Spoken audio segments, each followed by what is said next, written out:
الذين آمنوا إذا نودي للصلاة ইয়াউমিল জুমআতি ফাসআউ ইলা যিকরিল্লাহি ওয়া দারুল বা'i যালিকুম খায়রুল লাকুম ইন কুনতুম তা'লামুন ফাইদা কুদিয়াতিস সালাতু ফান্তাশিরু ফিল আরদি ওয়াবতাগুনা মিন ফাদলিল্লাহি ওয়াযকুরুল্লাহা কাসীরান লাআল্লাকুম তুফলিহুন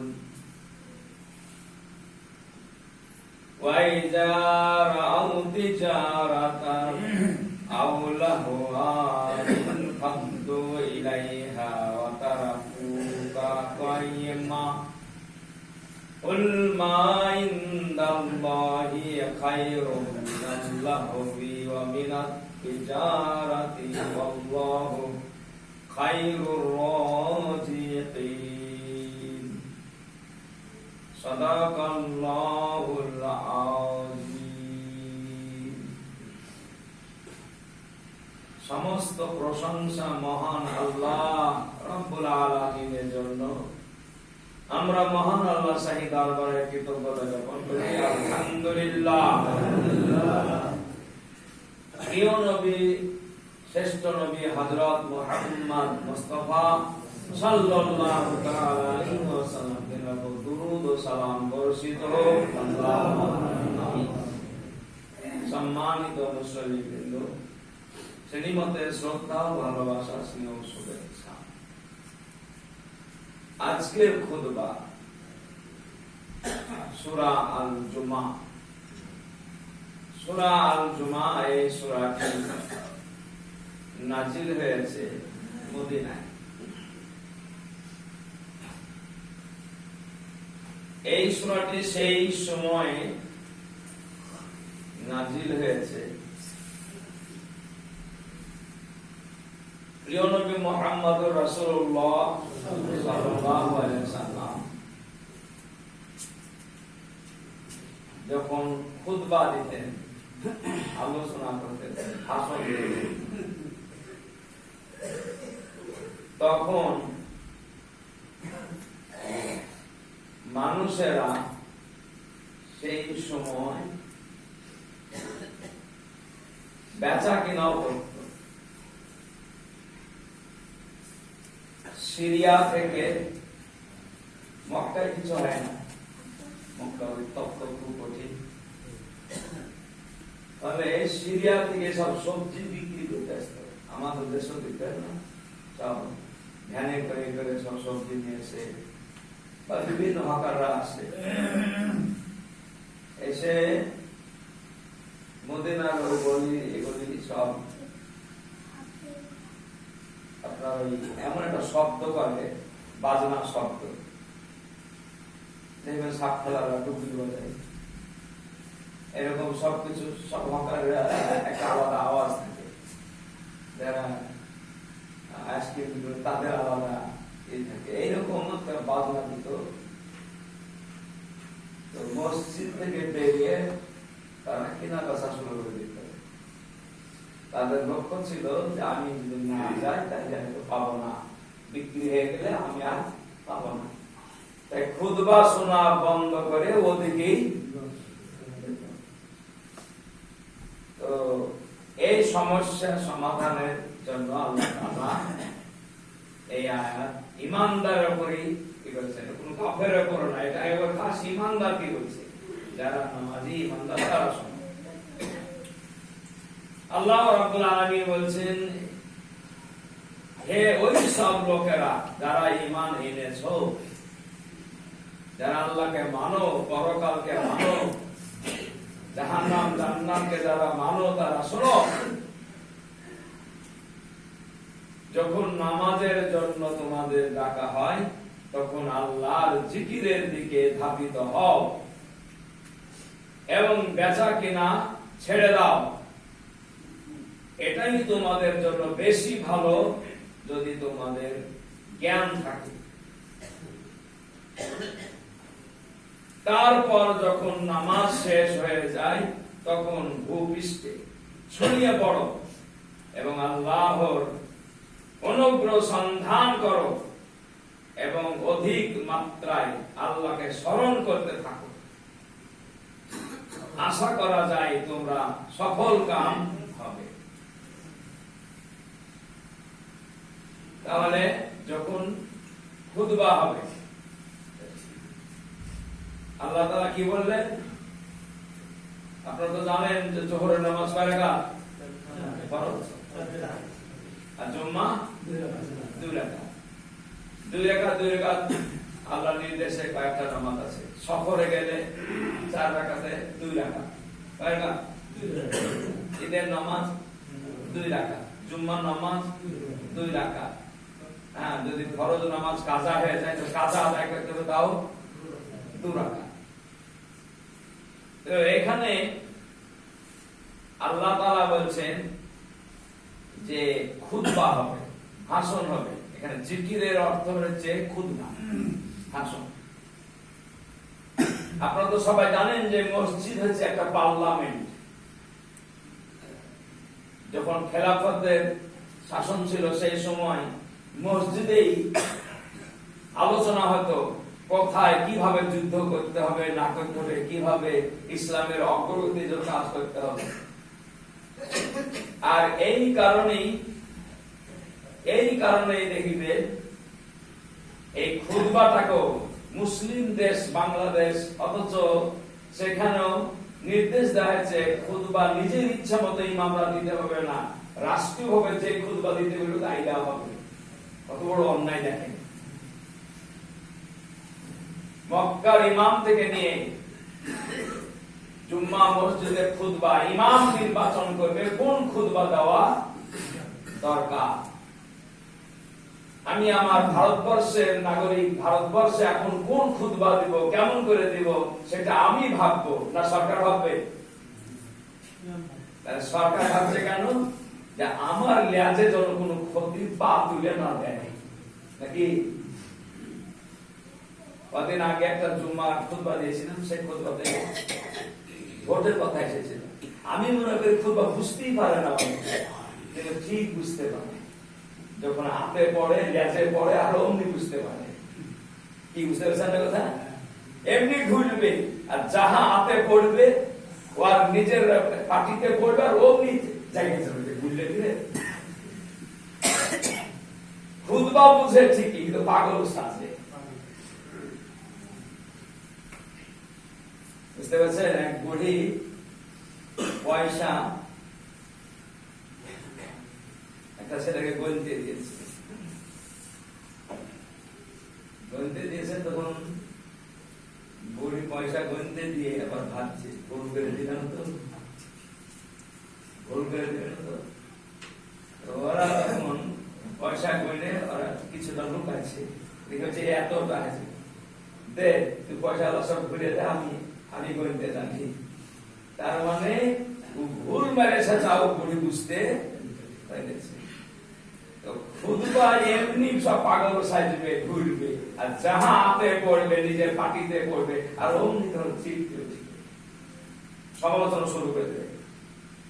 ভালো করে বুঝবে, ইমামের খুতবার উপরে, কোরআনের খুতবার উপরে কেউ যদি মন্তব্য করে হচ্ছে পাকা মুনাফিক, ওকে জান্নাতে যাওয়া কখনোই সম্ভব। ও মুনাফিকি করতে এসেছে। কোরআন শুনবে তো পরিবর্তন হবে। কোরআনে বলা আছে যখন কোরআন শুনবে, খুতবা হবে, আর শোনার সঙ্গে সঙ্গে তার ঈমান বৃদ্ধি পাবে, তবে জানতে হবে সে মুমিন। সুবহানাল্লাহ। ঈমান বৃদ্ধি পাবে তবে হবে মুমিন। ঈমান তো বৃদ্ধি দূরের কথা, ইমামের বিরুদ্ধে ষড়যন্ত্র শুরু করবে, সে কি মুনাফিক। আব্দুল্লাহ বিন উবাই এটাই গিয়েছিল। তাহলে খুতবা এত গুরুত্বপূর্ণ, খুতবাটাই জিকির বলা হয়েছে। খুতবা শুরুর আগে আসতে হবে, নামাজ মসজিদে এসে নামাজ পড়ে বসে যেতে হবে খুতবার জন্য। কিন্তু আমাদের অনেকেই আছে জুম্মার দিনই যেন কাজ বেশি পড়ে, এই ছেলেরা ভুলিছে, বলুন না যুবক ছেলে ভুলছে কেন? তাহলে কি হলো? খুতবা শুনতে হবে। খুতবা শোনা কি ওয়াজিব? খুতবা শোনা কি ওয়াজিব? ফরজের পাশে ওয়াজিব। তাহলে খুতবা খুতবা শোনার জন্য আল্লাহ তাআলা বললেন যে তোমরা দৌড়াও, তত বেগে ছুটো, যে ওযু করে ঠিকঠাক ভাবে মসজিদে যেন গিয়ে, অনেকে মসজিদে আগে বসে, আসে এদিকে পিছন করে ওদিকে মুখ করে এমন গল্প ধরবে, বাপ দাদা 14 গল্প ধরবে। কি এটাকে জায়েজ আছে নাকি? মসজিদে এসে দুনিয়াবি কোনো কথা না বলে বরং তাহাজ্জুদ ওযুর নামাজ পড়েন, পড়ার পরে আরো নফল নামাজ পড়েন, পড়ে বসে আল্লাহ জিকির করুন, স্মরণ করুন, কেরাত করুন, আপনার যতগুলো সূরা আছে তা মুখস্থ করুন, না থাকলে আপনি অন্তত সুবহানাল্লাহ বলুন, অন্য কোনো গল্প করা যাবে না। এইজন্য আল্লাহ রাব্বুল আলামিন বলছেন যে যখন নামাজে ডাকা হয়, নামাজে কি বলে ডাকা হয়? হাইয়া আলাস সালাহ, হাইয়া আলাল ফালাহ, তোমাদেরকে নামাজের জন্য আহ্বান করছি, আর এখানে তোমাদের কল্যাণ আছে। তখন আল্লাহ জিকিরের জন্য দৌড়াতে হবে, অর্থাৎ খুতবা শোনার জন্য দৌড়াতে হবে। তো দৌড়ানোর সময় বলা হয়েছে কিনা বেচা বন্ধ করে দৌড়াও। কেনা বেচা বন্ধ করতে এটাই বোঝানো হয়েছে। এই সূরাটা নাযিল হয়েছে বলেছি মদিনায়, মদিনার শহর, ফলে কেনা বেচার কথা এসেছে। কিন্তু আসলে সেই স্কুলে থাক, কলেজে থাক, অফিস আদালতে থাক, খেতে খামারে থাক, সেই ডাক্তারখানায় থাক, সর্ব অবস্থায় সব কাজ বন্ধ করে দৌড়াতে হবে। এর জন্য জুম্মা, যেগুলো মুসলিম রাষ্ট্র, মুসলিম দেশ, সেগুলো জুম্মার দিন সরকারি ছুটি থাকে। আর আমাদের ছুটি কি বার? রবিবার। এটা খ্রিস্টানদের, খ্রিস্টানরা রবিবারে নামাজ পড়ে, আর খ্রিস্টানরা, আর সেই খ্রিস্টানি চরিত্র আমাদের মধ্যে থেকেই গেল। এখানে যদি মুসলিম রাষ্ট্র হতো কবেই আমরা ওই রোববার বন্ধ করে শুক্রবারই, তাহলে জুম্মার দিন সমস্ত কিনা বেচা, অফিস আদালত, ক্ষেত খামার বন্ধ করে তোমরা খুতবা শোনার জন্য মসজিদে দৌড়াও। এটাই তোমাদের জন্য বেশি ভালো যদি তোমাদের জ্ঞান থাকে। এখানে জ্ঞান থাকে কথাটা কেন বলা হলো? আমাদের তো জ্ঞান ভালোই আছে, জুম্মার দিন মুনিশ লিব না, এটা একটা ভালো জ্ঞান আছে, কাজ কামাই করে ফেলবে, এই কাজ কামাই করে ভালো জ্ঞান আছে, এক ছটা কম আমার কাজে যেন কম না হয়, এই অভাবে বর্গা। তবে হ্যাঁ, মুনিশ দেখো যেদিন হয়তো 7টায় যাবো সেদিন 6টাতে চলে যাওয়া দরকার, অথবা যেদিন 3:30টায় ছুটি নেবো সেদিন হয়তো 4:30, 5টাতে ছুটি নেওয়া দরকার। সে নিজে থেকেই যদি এ করে তাহলে ওটা একটা ইনসাফ হবে। তো এই জন্য আল্লাহ রাব্বুল আলামিন বলছেন জ্ঞান থাকা দরকার। জ্ঞানের অর্থটা হচ্ছে এই যে দুনিয়া জীবনে ব্যবসা বাণিজ্য কিছু ক্ষয়ক্ষতি হতেই পারে, লাভ একটু কম হতেই পারে, ডাক্তারের কিছু রোগী কম হতেই পারে, কিন্তু হলেও আমার লাভটা কি? লাভটা হলো আল্লাহ রাসূল বলছেন যারা জুম্মার নামাজ কন্টিনিউ ভাবে পড়ে, আমি রাসূল তার জন্য সুপারিশের দায়িত্ব নিয়ে নিই। জুম্মার নামাজ একটা জুম্মা পড়ে আরেকটা জুম্মা আসবো এরকম নিয়ত থাকলে ওই জুম্মা পর্যন্ত এই 6 দিনে যত কিছু ত্রুটি বিচ্যুতি হয়েছে, ছোট ছোট গুনাহ, এই গুনাহগুলো আল্লাহ মাফ করে দেয়, মাফ করে দেয়। জুম্মা নামাজ পড়ার জন্য যখন মসজিদে ঢুকে আল্লাহ মাফতালি আবওয়াবা রাহমাতিকা, তো আল্লাহ বলছেন এইখানে ওই গেট খানে এসে কি রাজা, কি বাদশা, কি মন্ত্রী, আর কি সাধারণ, কি ভ্যানওয়ালা, কি মজুরি, সবাই সমান হয়ে যায়। সুবহানাল্লাহ। এই সাম্যের ডাক দেয়, ঐক্যের ডাক দেয় এই জুম্মা। সুবহানাল্লাহ, ঠিক না? জুম্মা দিন এসে বলবে যে ভ্যানওয়ালারা ওদিকে দাঁড়া, মুনিশগালা ওদিকে দাঁড়া, আমি রাজা মন্ত্রী এসে আমি এদিকে দাঁড়াই, এরকম আছে নাকি? বরং বলা আছে যদি একজন দিন মজুরি সাধারণ মানুষ যদি আগে আসে প্রথম কাতার দাঁড়াবে। এর জন্য জুম্মার নামাজের একটা শৃঙ্খলাও আছে, যে যেখানে দাঁড়াবে সেখানে তার অধিকার। কিন্তু অনেকের আবার স্বভাব আছে নির্দিষ্ট কোন একটা জায়গায় বসে, তো ও লেটে এসেছে, আসার পরে আর একজনের ঘাড়ের উপর পা দিয়ে বলছে, আর ও হেঁটে হেঁটে যাচ্ছে যে ওই ওর জায়গাটা ওইখানটা। মসজিদে এরকম জায়গা আছে নাকি কারো? ধনী গরিব কারো আলাদা জায়গা না। এরকম অজ্ঞাত অভ্যাস আমরা কেউ করবো না ইনশাআল্লাহ। যেমন শেষে এসেছি শেষই দাঁড়াবো, কান্থাতে দাঁড়াতে হবে, কিন্তু কাউকে ঠেলে কারো ঘাড়ের উপর দিয়ে দেওয়া যাবে না। আল্লাহ রাব্বুল আলামিন বলেন, তারপর যখন নামাজ শেষ হয়ে যায় তখন ভূপৃষ্ঠে ছড়িয়ে পড়ো এবং আল্লাহর অনুগ্রহ সন্ধান করো। তার মানে নামাজ শেষ হয়ে গেলে আর বসে গল্প নাই। আমাদের ওই 14 মাসের খরানের সময় একটু বেশি গল্প হয়ে যায়। নামাজ শেষ হয়ে গেল আর দুতলা ঘর আর বাসের ঝাড়, ঠান্ডাও লাগে, এই গল্প সেই গল্প, কারেন্ট পড়াছে, ফ্যান পড়াছে, কি যে জবাব দিব আল্লাহ কাছে আল্লাহ জানে। কি ব্যক্তিগত ভাবে এগুলো পড়ানো হয়, নামাজের অবস্থায় সেটা আলাদা কথা, কিন্তু ব্যক্তিগত ভাবে আমি ঘন্টার পর ঘন্টা ফ্যান চালিয়ে দিয়ে কারেন্ট পুড়িয়ে আমি কি করবো, নামাজ পড়ছি না শুধু আরাম করছি, এটা ইমানের দ্বারা সম্ভব নয়। এই জন্য আল্লাহ রাব্বুল আলামিন বলেছেন যে নামাজ হয়ে গেল তো তোমরা আবার মসজিদ থেকে বার হও। আল মাতালি আবু ফাজলিকা, রহমত এসেছিলে, এবার রহমত থেকে বঞ্চিত হয়ে তোমরা জমিনে ছড়িয়ে পড়ো। যে অফিসে ছিলে অফিস চলে যাও, কোর্টে ছিলে কোর্টে যাও, মাস্টারি গেছিলে মাস্টারিতে চলে যাও। এমনি করে খেতে খামারে অফিসে আদালতে তোমার ডাক্তারখানায় তুমি চলে যাও, যে ব্যবসা শুরু করে দাও এবং সন্ধান করো রুজির, আমি রুজি দান করবো। সুবহানাল্লাহ। তাহলে রুজির সন্ধান করতে পারলেন, আল্লাহ রুজির মালিক, আল্লাহ রুজি দিয়ে দেবে ইনশাআল্লাহ। অনেকের এরকম রিপোর্ট আছে যে জুম্মার দিন আমার কিছু কামাই হয় বটে, কিন্তু পক্ষান্তরে এমন পেশেন্ট পাই যে আমার অন্য দিনের সাথে লাভও হয়েছে। সুবহানাল্লাহ। এরকম আল্লাহ যদি ভরসা রাখা যায়, আল্লাহ খায়ের বরকত দিবেন না দিবেন না ইনশাআল্লাহ।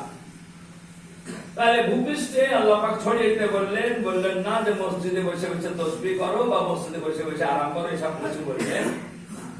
তাহলে মসজিদ থেকে বেরিয়ে যেতে হবে এবং অধিক মাত্রায় আল্লাহকে স্মরণ করতে থাকো। অধিক মাত্রায় আল্লাহকে স্মরণের অর্থ হচ্ছে আমি যে কাজ করছি ঠিক করছি তো, হালাল করছি তো, বুঝতে পারছেন আপনারা? আল্লাহকে স্মরণ না থাকলে কিন্তু হারাম হালাল বোঝা যাবে না। সত্যি বলছি, কোন এক মহিলা সে আপনার করে এসএসকে করে, এখন এসএসকে এমএসকে এরকম নতুন সব চালু হয়েছে, তো এতে তো চাল ডাল আলু বুট এসব দেয়। তো অনেক সময় দেখা গেল, বাস্তবে বলতে হয়েছে আর কি, অনেক সময় কি করে শিক্ষকরা উদ্বৃত্তি গুলো নিয়ে নেয়। কি করে উদ্বৃত্তি হয়? তো হয়তো দেখা গেল ছেলে আছে 60টা, ও দিল 100টা প্রেজেন্ট করছে, মিথ্যে প্রেজেন্ট করছে। তাহলে ভাই স্কুলটাও ঠিক বেলায় নানান আছে, কিন্তু ওই 100টার যে কি আসলো, মিড আসলো, ওগুলো উদ্বৃত্তি হয়ে যায়। তখন কিছু কমিটির লোকের কিছু ওরা এমনি ভাগ করে। এখন একজন নামাজি দিনদার মেয়ে, সে আমাকে প্রশ্ন করেছে যে আমি নিই না, যেহেতু আমার 10,000 টাকা আবার অ্যাকাউন্টে সরকার ঢুকিয়ে দিচ্ছে, সেই অনুপাতেই তো আমি কাজ করতে পারছি না, কিন্তু আমি ওই গরিবের হক, ছেলেদের হক আমি পাবো না বলে নিই। কিন্তু উদ্বৃত্তি হয়েছে, তো মাস্টাররা ভাগ করে ওর বাড়িতেও অন্য জনকে দিয়ে পাঠিয়ে দিয়েছে কিছু আলু আর কিছু বুট চাল পাঠিয়ে দিয়েছে। তো এটা আমার চাই না না চাই, ভালো বুঝবেন, এটা আমার চাই না না চাই। তো এক কথায় বলতে হলো যে ওটা না চাই, কারণ ওটা ওর প্রাপ্য না, ওটা যাদের প্রাপ্য তাকেই দিতে হবে। সম্মানিত ভাই বাবা জীবন, আল্লাহকে বেশি বেশি স্মরণ করলে ওইটুকুনো বাঁচবে যে আমি এটা ঠিক করছি না বেঠিক করছি। এটা হচ্ছে আল্লাহ স্মরণ। সে ডাক্তারখানায় হোক, সে আপনার স্কুল কলেজে হোক, আমি স্কুলে পড়াশোনা করাচ্ছি তো সত্যি ঠিক টাইম মতো যাচ্ছি, টাইম মতো আসছে তো, ফাঁকি দিচ্ছি না তো। যদি স্মরণ থাকে আল্লাহকে, তখন ভয় হয়ে যাবে আমি যদি ফাঁকি দিই, পয়সাটা ঠিক সরকার দিচ্ছে, আর আমি যদি ফাঁকি দিই, তাহলে আল্লাহর কাছে পাকড়াও হয়ে যেতে। এই যে ভয়, এই যে আতঙ্ক, এরকম খেতে খামারে অফিসে আদালতে সত্যি যদি আল্লাহকে স্মরণ করে, এই পৃথিবী একবার স্বর্গ জান্নাত বানিয়ে যাবে। কোন কারপুচি থাকবে না, ভেজাল থাকবে না, কোন রকমের ঠক থাকবে না, দাড়ি মারা থাকবে না, কোন রকমের অন্যায় পাপ থাকতে পারে না। এই কারণে শুধু নামাজ পড়লে হবে না, নামাজ পড়ে একবার তাদের মতো মাকে বিদায় দিতে দারুণ জান্নাত। জুম্মা পড়ে যাবে, আলহামদুলিল্লাহ আজকে যা জুম্মা পড়েছে, এক জুম্মাতেই জান্নাত হয়ে যাবে। কিন্তু কত তো শুরু পাপ করছি, কত যে আল্লাহ নাফরমানি বান্দা নাফরমানি করছে, এগুলো স্মরণ করতে হবে। তাই আল্লাহ পাক বলেছেন, বেশি বেশি তোমরা স্মরণ করতে থাকো জমিনে। আল্লাহ রাব্বুল আলামিন বললেন, যদি তোমরা বেশি বেশি স্মরণ করতে পারো, তবে না তোমরা সফলতা লাভ করবে, কামিয়াবি লাভ করবে। প্রকৃত কামিয়াবি লাভ করতে হলে বেশি বেশি আল্লাহ জিকির। আল্লাহ জিকিরের অর্থ এটাই। আমি যদি বলি যে আপনারা হাত তোলেন দিনেই ফজরের নামাজ কে কে পড়েছে, ইনশাআল্লাহ কথা দিব না, কিন্তু ইনশাআল্লাহ হাত দোয়া নয় হয়ে গেছে নাকি? আচ্ছা বলো তো, ফজরের নামাজ যদি সত্যি কাজা হয়ে যায়, জুমার নামাজ হবে না? জুমার নামাজ হবে না। আগে ফজর কাজা হবে, এবং কাজা যদি রোজই করেন কাজা, তো আপনার নামাজ হবে না, তাজা সব মরা। এই জন্য আমাদেরকে 5 ওয়াক্ত নামাজ ফরজ, 5 ওয়াক্ত আমরা সবাই 5 ওয়াক্ত নামাজ পড়বো ইনশাআল্লাহ। আরো ধরে ইনশাআল্লাহ। ভুল করবো না, আল্লাহর সঙ্গে প্রতারণা করবো না। জান্নাত তো আমরা চাই নাকি? আমাদের নামাজের উদ্দেশ্য হলো জান্নাত পাওয়া। হালাতা হাদিসুল গাশিয়া বুজুহু ইয়াউমাইদিন খাশিয়া। তোমরা এমন আমল করো না, এমন আমল করো না যে আমল করার পরেও তোমরা জাহান্নামে যাবে। কি যে এমন আমল করো না যে আমল করার পরেও জাহান্নামে যাবে। খাশিয়া হচ্ছে ক্ষতিগ্রস্ত। হালাতা হাদিসুল গাশিয়া বুজুহু ইয়াউমাইদিন খাশিয়া। তোমাদের চেহারাগুলো ক্ষতিগ্রস্ত হয়ে উঠবে। বুজুহুন মানে হচ্ছে চেহারা। দেখবেন কোন মানুষ যদি শুভ সংবাদ পায়, মুখটা উজ্জ্বল হয়ে যাবে। আবার যখন দুঃসংবাদ আসে, তখন মুখটা মলিন হয়ে যায়, তাই না? তো আল্লাহ তাআলা বললেন, তোমাদের আল্লাহর জিকির, আল্লাহর স্মরণটা এমন হবে যেন তোমরা আল্লাহর নাফরমানি হবে না। 5 ওয়াক্ত নামাজ আমাদের জন্য ফরজ, 5 ওয়াক্তই পড়তে হবে ইনশাআল্লাহ। কেউ প্রতারণা করে না ইনশাআল্লাহ। এবং সে নামাজ পড়বে জামাতের সঙ্গে। হাদিস শরীফে এসেছে, যদি দুজন নামাজে দাঁড়াও, একজনকে ইমাম বানিয়ে দাও, তাহলে জামাতবদ্ধ হয়ে নামাজ পড়বে। জামাতের সঙ্গে নামাজ পড়লে আল্লাহ বলছেন, সে নামাজ আল্লাহ চাইতো কবুল হয়ে যায়। জামাতের কোন একজনের যদি কবুল হয়, তো গোটা জামাতটাই কবুল হয়ে যায়। এই কারণে জামাতবদ্ধ হয়ে নামাজ পড়ার কথা বলা হয়েছে। এবং বলা হয়েছে, যদি ঠিকঠাক ভাবে মসজিদে জামাতবদ্ধ হয়ে নামাজ পড়ার জন্য সে আমল করে, তো আল্লাহ বলছেন তাকে আরশে আজিমের ছায়া তলে দান করবো। তাহলে আমরা মসজিদেই নামাজ পড়বো নাকি? হাদিস শরীফে এসে গেছে যে মসজিদ যদি করেছো, আমরা আইডিয়া করছি যে গৌরীপুরে এত বড় মসজিদ লাগবে, দেখেন এটা দোতলাও লাগবে এবং আরো বাড়তে লাগবে, তাই পয়সা খরচ করে বাড়তে হচ্ছে নাকি? তো এই মসজিদে দেখা গেল 1 কাঠা 2 কাঠা আর সব খালি। আল্লাহ তাআলার কাছে এই মসজিদ দাবি করবে, এই আল্লাহ ওরা আমাকে এইভাবে বড় মসজিদ করেছিল, কিন্তু আমার খোরাক পূরণ করে। কঠিন কথা। এই জন্য কে দায়ী হবে? গরিব দায়ী হবে না, দায়ী হয়ে যাবো। কারণ আমি সুস্থ শরীরে সাবালক অবস্থায় আমি বাড়িতে নামাজ পড়ছি অথবা পড়ছি না, কিন্তু মসজিদ বিলীন হয়েছে, মসজিদ খালি হয়ে থাকছে, মসজিদ ক্ষুধার্ত থাকছে নাকি? আপনি খাবেন 5 খান রুটি, আমি আপনাকে দিলাম 1 খান রুটি, তা আপনার তো ক্ষুধা থেকেই যাবে। এর জন্য আমাদের লক্ষ্য রাখতে হবে। ওই জন্য একটা হাদিস দিয়েছে এরকম, আল্লাহ তাআলা বলেছেন, আমি জান্নাত তৈরি করলাম আর জাহান্নাম তৈরি করলাম। তো জান্নাত বলছে আমার পেট পূরণ করে দিতে হবে, আর জাহান্নাম বলছে আমার পেট পূরণ করে দিতে হবে। আল্লাহ তাআলা বড় করে বললেন, হ্যাঁ তোমারও পেট পূরণ করব, তোমারও পেট পূরণ করে দেব। তাহলে এবার নামাজ রোজা কম, এই হাদিসে আবার অনেকে বলে জাহান্নামে তো পেট পূরণ করেছে, তো সবাই যদি নামাজ পড়বে তো জাহান্নামের পেট পূরণ করবে, কেটা দিচ্ছে মানে জাহান্নামের পেট পূরণ করে ওই রেডি কি জান্নাতের পেট পূরণ করে দিবে, আরো হুর গেলে মান আল্লাহ দান করবে, করে জান্নাতের পেট পূরণ করবে। তাই বলে কোন বেনামাজি কোন বেঈমানকে দিয়ে জান্নাত পূরণ করবে না। জাহান্নামের পেট বলে যে 999টা করে একটা জান্নাতি আর 999টা জাহান্নামী এমনি করে দিবে, তারপরও জাহান্নামে পেট পূরণ হবে না। তো জাহান্নাম বলবে আমাদের পেট পূরণ করার কথা ছিল, আল্লাহ তুমি কই করলে না।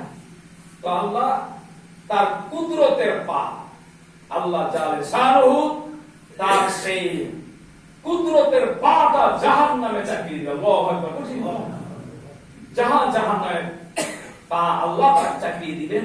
জাহান্নাম কাত্তুন, কাত্তুন শব্দের অর্থ হচ্ছে সেভেন, জমে যাবে, জমাট এমন ভাবে জমে যাবে আর বলবে কাত্তুন কাত্তুন, যথেষ্ট যথেষ্ট, এই আল্লাহ আপনার কুদরতে পা তুলে নেন।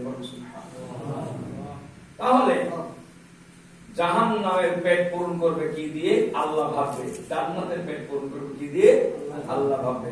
আমরা জাহান্নাম জান্নাত চাই না, আমরা কি চাই? যে কাজী নজরুল ইসলাম কথা সুন্দর বলেছেন, চাই না জাহান্নাম, চাই না জান্নাত, চাই তোমার শুধু করুণা ক্ষমা। বলো সুবহানাল্লাহ। আল্লাহর করুণা আল্লাহর ক্ষমা ছাড়া জান্নাতে যাওয়া কখনো, আল্লাহর রহম করম ছাড়া জান্নাতে যাওয়া সম্ভব হবে না। আমাদের যদি ভুলটা ধরতে লাগে আল্লাহ ধাপে ধাপে ভুল ধরলে আমরা জান্নাতে যেতে পারবো না। রহম করম ছাড়া জান্নাতে যাওয়া যাবে না। আর যে সময় তারা ব্যবসায় ও খেল তামাশায় উপকরণ দেখলো, তখন তোমাদের দাঁড়ানো অবস্থায় রেখে, যেটা বলছিলাম যে নবীজি যখন খুতবা দিছিলেন তখন তারা নবীকে দাঁড় করে তারা কি করলো? কিনা বেচাতে ব্যস্ত হয়ে গেল। এটা চলবে না। আমাদের অনেক মসজিদ আছে, মসজিদের ভিতরে ডাক শুরু করবে, মসজিদে ডাক করতে হবে না, বেচা কেনা সবসময় জন্য বাইরে, কোন আতরল আসুক বা অন্য কিছু আসুক, মসজিদে কোন রকমের বেচা কেনা চলবে না, সেটা বাইরে করতে হবে। সেদিকে দৌড়। তাদের বলো আল্লাহর কাছে যা আছে তা খেল তামাশা ও ব্যবসার চেয়ে উত্তম। তোমরা যে ব্যবসা বাণিজ্য করছো, খেল তামাশা করছো, এর চাইতে আল্লাহর কাছে আছে উত্তম ব্যবস্থা। এখান থেকে তাফসীরগণ বলছেন যে বা আপনার মসজিদে যে সমস্ত জিনিসপত্র আছে সেগুলো খাওয়ার ব্যাপারটাও আমাদের ভাবতে হবে। অনেকে দাওয়াত দেয় বা অনেকে দাওয়াত দেয় না, আবার অনেকে মান্যত করে, আর মান্যতের জিনিস সেটা হচ্ছে সাদকা, আর সাদকা জিনিস খাওয়া সচ্ছল ব্যক্তিদের চলবে।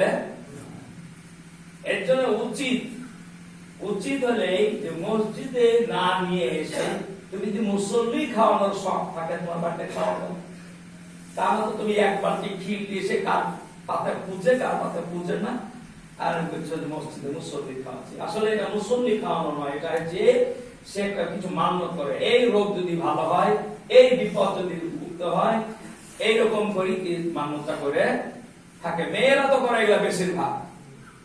তো তাহলে এই ধরনের মান্যতি জিনিসগুলোকে সচ্ছল ব্যক্তি যেন না খায়। আপনাকে যদি বলি যে তোমাকে ফেতরার টাকা দিচ্ছে, এটা নেওয়া, তো নেবেন না? আপনি নেবেন না। আপনাকে বলছি যে আপনি জাকাতের টাকাটা দেন, তো নেবেন না। আর খাওয়ার বেলাতে যদি বলে যে সাদকা হয়েছে খায় না, তো আমার বিরুদ্ধে লড়তে দেখবে, আমার বিরুদ্ধে লড়তে হবে। এতদিন খাইয়া আর এই রুচি বন্ধ করছে, বরং ওয়ারি রুচি বন্ধ কথাই ভয়ে বলাও কঠিন, কিন্তু খান বা না খান সে আলাদা কথা। কিন্তু মসজিদে যেটা দেওয়া হয় ওটা অধিকাংশ সাদকা হয়, ও সাদকা সবার জন্য খাওয়া যায় হবে না। আল্লাহ তাআলা বলছে তোমরা এগুলো যদি পরিত্যাগ করতে পারো তাহলে তোমরা আল্লাহর সর্বশ্রেষ্ঠ রিজিক দাতা। আল্লাহ পাক বলছে তোমাদের জন্য আমি জান্নাতে শ্রেষ্ঠ খাবার রেখেছি, যার সঙ্গে কারো তুলনা করা যাবে না। জান্নাতের খাবার হচ্ছে সবচাইতে শ্রেষ্ঠ খাবার, আর এই শ্রেষ্ঠ খাবারের জন্যই আমরা আমাদের আত্মসমর্পণ করেছি আল্লাহর কাছে। সুতরাং আমরা এই জুম্মার ব্যাপারে খুবই গুরুত্ব দেব। জুম্মার দিন একটা ঈদের দিন, জুম্মার দিন কি ঈদের দিন। ঈদ যেমন দেশ বিদেশ থেকে ছুটে আসে ঈদের নামাজ পড়তে, ঈদের দিন বাড়িতে একটা উৎসব শুরু হয়ে যায়। ছেলে মেয়ে জামা কাপড় কিনা, নতুন জামা নিব, তারপরে মেয়েদের মধ্যে নানান খাবার তৈরি করা একটা উৎসব শুরু হয়ে যায়। ওই রকম জুম্মার দিন আসলেও মেয়েরাও যেন বলবে আজকে জুম্মা, ছেলেদেরকে স্মরণ করবে আজকে জুম্মা, তো জামা কাপড় ঠিক আছে দেখি, তো টুপি গুলা ঠিক আছে দেখি, স্বামীর কাপড় গুলা ঠিক আছে দেখি, কাচাকুচি করা, পরিষ্কার পরিচ্ছন্ন করে দেওয়া এবং সহযোগিতা করা মেয়েদেরও দরকার, আর ছেলেদেরও এইভাবে উৎসবের ভাবে নামাজ আসা দরকার। কারণ আমরা অনেকেই নামাজ পড়তে এসেছি, দেখবেন আমার দুটো ছেলে বাইরে আছে, ওরা নামাজ পড়ে না, এরকম আছে নাই? ছেলেরা নামাজ পড়ে না। ইয়া আইয়ুহাল্লাযীনা আমানু কু আনফুসাকুম ওয়া আহলিকুমুন নারা, সূরা তাহরীম। আল্লাহ পাক বললেন, হে ঈমানদার লোকেরা, তুমি নিজেও যেমন জাহান্নামের আগুন থেকে বাঁচার জন্য তুমি জুম্মায় দৌড়াচ্ছো, নামাজ পড়ছো, তোমার ছেলে মেয়েকে জাহান্নামের আগুন থেকে বাঁচাও। আমার চোখের সামনে আমার ছেলেকে যদি কেউ আঘাত করে, মারে, আমি কি সত্যি বরদাস্ত করতে পারবো? সহ্য করতে পারবো না। তাহলে আমাকে লক্ষ্য রাখতে হবে যে আমার ছেলেদেরকেও নামাজের পাবন্দি বানাতে আল্লাহ আমাকে তৌফিক দান করুন। আমরা পারি না পারি দাওয়াত দিতে থাকবো, চেষ্টা করতে থাকবো, প্রচেষ্টা করলে আল্লাহ আপনাকে আমাকে পাকড়াও থেকে হয়তো বাঁচিয়ে দিবে। কিন্তু আমি যদি প্রচেষ্টা না করি তাহলে আমিও পাকড়াও হয়ে যাবো। আল্লাহ আপনাকে আমাকে তৌফিক দান করুন। আখির দাওয়ানা আলহামদুলিল্লাহি রাব্বিল আলামিন। সুবহানা রাব্বিকা রাব্বিল ইজ্জাতি আম্মা ইয়াসিফুন, সালামুন আলাল মুরসালিন, আলহামদুলিল্লাহি রাব্বিল আলামিন।